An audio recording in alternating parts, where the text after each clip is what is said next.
Dieu n'existe pas. Du moins, pas pour tout le monde. Laisse-moi t'expliquer ma théorie en quelques minutes.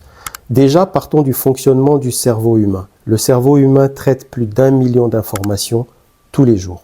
Pour ne pas que nous devenions fous et pour que le cerveau puisse fonctionner de manière convenable et nous aider à traiter toutes ces informations, il passe par un système de filtrage. À l'image d'un algorithme qui filtrerait et ne nous donnerait que les sujets qui nous intéressent, le cerveau humain va également filtrer notre réalité en fonction de nos croyances. Tout ce que nous ne croyons pas sera filtré par le cerveau et de ce fait ne fera pas partie de notre réalité. C'est pour ça qu'énormément de gens vont passer à côté d'opportunités toute leur vie, tout simplement parce qu'ils n'y croiront jamais. Maintenant, revenons à Dieu et à l'aspect de la croyance. Devons-nous croire en Dieu? Déjà, se poser la question de cette manière est complètement erroné. La bonne question serait de se demander, est-ce que nous avons des preuves de l'existence de Dieu dans notre vie?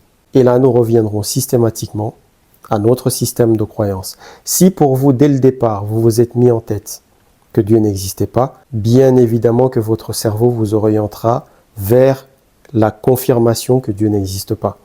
Par contre, si vous pensez intrinsèquement que Dieu existe, dans votre vie, vous en verrez la manifestation. Votre cerveau vous manifestera cette présence. Ce qui est important et intéressant aussi de constater avec le cerveau humain, c'est qu'il peut être reprogrammé.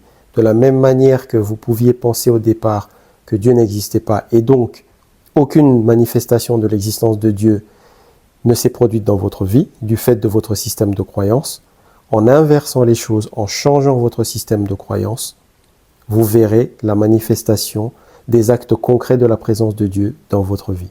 Tout ceci n'était qu'un exemple pour vous illustrer le fonctionnement du cerveau humain et comment vous pouvez le reprogrammer pour complètement changer votre vie. Si vous êtes d'accord avec ça, si vous avez des exemples concrets dans votre vie, n'hésitez pas à nous le partager en commentaire, ça m'intéresse.